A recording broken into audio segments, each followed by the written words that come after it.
Passionné de jeux, de sport et d'actualité, Jean-François Barry. Le gars le plus curieux à la radio. On retrouve Pierre Graff pour notre discussion économique, qui est président-directeur général du regroupement des jeunes chambres de commerce du Québec. Salut Pierre. Salut Jean-François.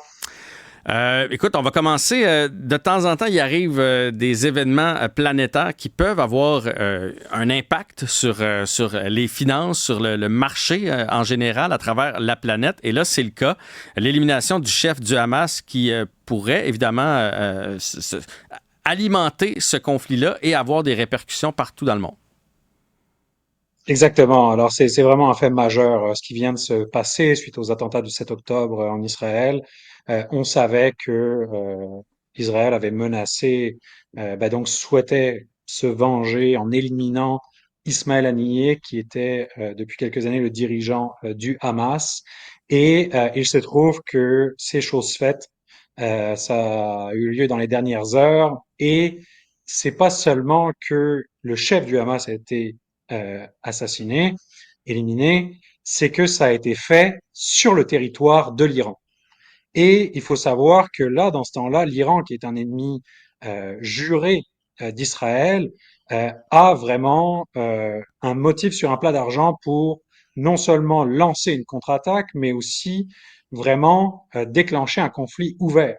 Mm-hmm. Donc je pense qu'on a vraiment un réel risque d'embrasement au Moyen-Orient avec la coalition de différents organismes et pays qui sont issus donc de la mouvance chiite, qui est une des branches de l'islam. Donc le Hamas, le Hezbollah au Liban, des groupes proxy comme les Houthis, évidemment l'Iran. Si évidemment les 3 des 4 que je viens de citer ont des moyens plus limités, ont des capacités qui ressemblent beaucoup plus à de la guérilla, l'Iran est à prendre au sérieux. C'est un pays avec une armée importante. Pour rappel, le 12 avril dernier, ils avaient lancé un avertissement extrêmement sévère en envoyant 200 missiles et drones sur Israël, qui avaient été interceptés par la Jordanie et par le fameux Iron Dome en Israël. Et donc, c'est quelque chose d'assez inquiétant, puisque au niveau mondial, on percevait d'ailleurs une inquiétude grandissante le lendemain de ces attaques. Ouais. Toutes les places boursières d'ailleurs étaient en chute. Et là, forcément, on peut déjà imaginer des conséquences sur le marché et également tout le reste, qui fait que l'économie mondiale fonctionne, ou du moins qu'il y ait une cohésion sur le plan économique. C'est extrêmement inquiétant. Il y a beaucoup de choses à surveiller là, dans les prochains jours. Ben, c'est parce que plus on fait entrer de joueurs dans ce conflit-là, plus ça devient planétaire. Là, parce que Israël, Hamas, après ça, l'Iran, après ça, ceux qui sont amis avec eux, puis il y a déjà l'autre conflit, déjà Ukraine, Russie, ceux qui sont du côté de l'Ukraine, ceux qui sont peut-être partenaires avec la Russie, ça commence à faire pas mal de conflits partout sur la planète. Donc c'est ça, le risque d'embrasement est là. Parce que tu as un conflit qui était local, Israël-Palestine, avec des gens qui tournaient autour. Par exemple, on savait que l'Iran avait aidé le Hamas pour les attaques du 7 octobre. Là, vraiment, on va dans un conflit qui est régional. Et malheureusement, les belligérants ont également des alliés. Israël, historiquement, notamment les États-Unis, l'Iran, des liens avec la Russie, avec la Chine. Et donc, il y a vraiment un risque mondial, vraiment d'embrasement. Donc ça, c'est quelque chose qui est extrêmement inquiétant. L'Iran a juré que ce qui vient de se passer ne resterait pas impuni. On voit d'ailleurs que il y a déjà des impacts. Là. Faut pas oublier que l'Iran produit la plupart du pétrole sur la planète. Donc le baril de pétrole est déjà en hausse sur les places boursières, plus que 3% d'augmentation déjà aujourd'hui. Il y aura une inquiétude du côté des investisseurs, c'est très probable dès demain sur les places boursières, si c'est pas aujourd'hui, parce qu'ils entrevoient des enjeux de confiance dans l'investissement, sur les problèmes de chaîne d'approvisionnement et tout le reste, les matières premières. Alors c'est très très inquiétant parce que je pense que malheureusement une escalade est inévitable et forcément les prochaines heures vont être cruciales pour savoir ce qui adviendra de ce conflit-là. Bien, on va suivre ça, c'est sûr et certain, puisqu'on est tous impactés, là, peu importe où sont nos avoirs, là, que ce soit dans des portefeuilles, qu'on soit très riche ou qu'on ait un tout petit fonds de pension. Reste qu'il n'y a personne qui aime ça quand ça descend. On va y aller avec le deuxième sujet, la Caisse de dépôt qui confie 600 millions au fonds d'investissement Fiera Capital. Oui, ça c'est intéressant. En fait, c'est une annonce qui fait suite à une stratégie de diversification de la caisse. Donc, pour rappel, la Caisse de dépôt et placement du Québec, c'est le bas de laine des Québécois. Mhm. C'est un investisseur institutionnel qui gère notamment le régime des rentes du Québec, plusieurs autres régimes de retraite et d'assurance publique et parapublique à travers la province. Et en fait, en externalisant une part des investissements, donc qui vont être réalisés par le biais de joueurs comme Fiera Capital, en fait, on va à la fois chercher une expertise et des réseaux qui sont vraiment complémentaires. Et Fiera fait partie donc des fonds qui se sont fait confier une première tranche de 600 millions. Donc Fiera va avoir 600 millions à gérer et à investir sur différents marchés. Ils ont été choisis spécifiquement parce que ça fait des années qu'ils ont d'excellents résultats et notamment à l'international. Donc ça, c'était très très pertinent pour la caisse. Puis c'est une initiative vraiment récente, hein. Ça vient de débuter donc en octobre 2023 et ça vise aussi à renforcer vraiment la position de Montréal comme place d'investissement mondiale. Et c'est pourquoi donc d'autres fonds d'investissement vont également bénéficier d'une partie de cette enveloppe qui est en fait une enveloppe de 8 milliards OK. qui vont être accordés au total à des firmes externes dans le cadre de cette stratégie. Et c'est intéressant parce qu'il faut savoir que la Caisse, c'est quand même 434 milliards de fonds propres. Là. Donc on voit que, en gros, cette stratégie, ça concerne à peu près 1,5 à 2% de leurs actifs.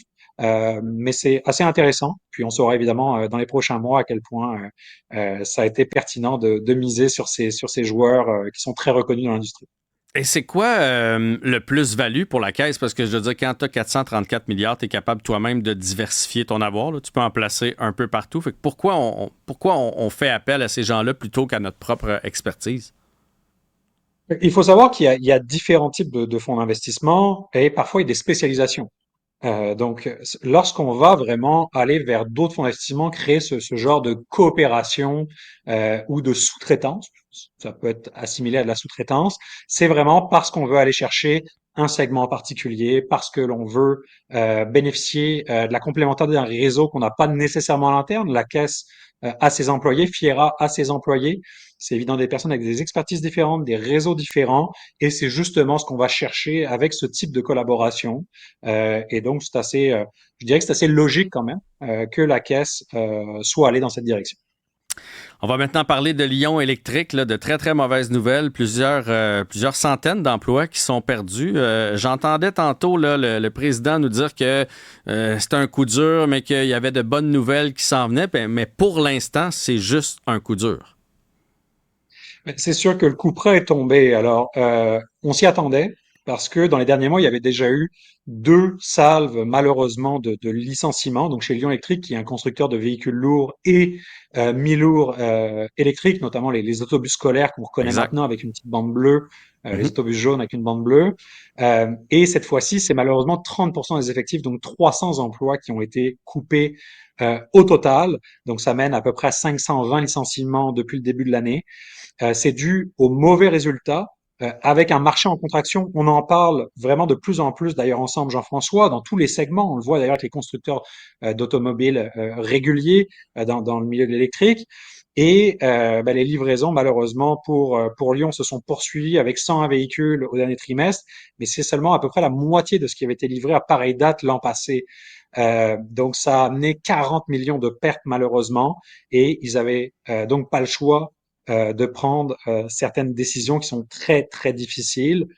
C'est des coupures qui, selon eux, permettront vraiment de réaliser 25 millions d'économies.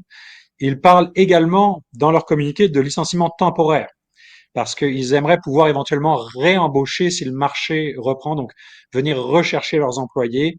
On est quand même en période de pénurie, là, donc c'est pas sûr que ces personnes-là seront disponibles. Mais c'est décidément assez difficile pour Lyon Électrique, dont l'action, je le rappelle, a quand même sombré entre 2021 et aujourd'hui en passant de 25 $ à 1,20 $ Ouf! en date d'hier. L'entreprise qui a reçu vraiment plusieurs injections de fonds publics et privés avec des prêts de 100 millions du gouvernement du Québec et du Canada, le Québec qui est également entré dans le capital action, également 98 millions de prêts par le groupe MAC, Fonds d'action, le Fonds de solidarité FTQ. Donc, Oui, Lyon dispose aujourd'hui d'un carnet de commandes bien garni avec près de 2000 véhicules en attente d'être livrés, mais il faudra que ça accélère pour pouvoir sortir vraiment de cette dynamique qui aujourd'hui est compliquée et c'est évidemment ce qu'on leur souhaite.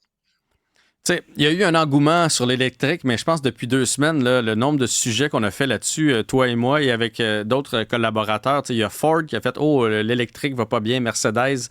Cette semaine, il y a un regroupement justement de fabricants automobiles qui ont dit « On sera peut-être pas prêt pour 2035. » Le Lyon, on se rend compte que le carnet de commandes n'est pas aussi garni. Norvolt, pour les batteries, là, ça a de l'eau dans le gaz aussi.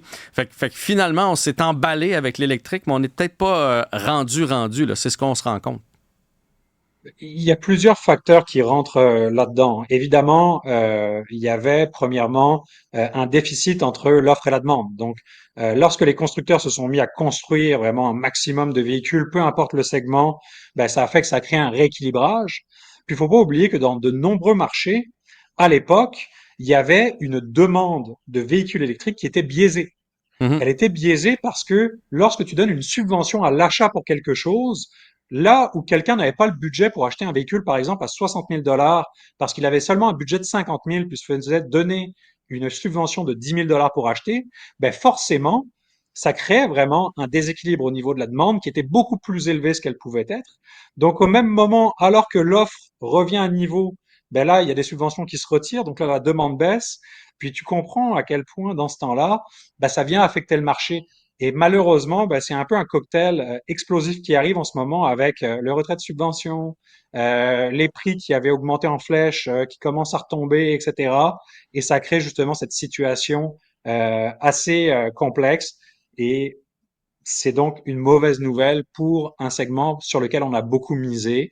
Ça ne veut pas dire que ça va pas s'améliorer, mais c'est sûr qu'en ce moment, c'est beaucoup de mauvaises nouvelles dans le marché de l'électrique et ça se pourrait que ça se poursuive encore pour quelques mois.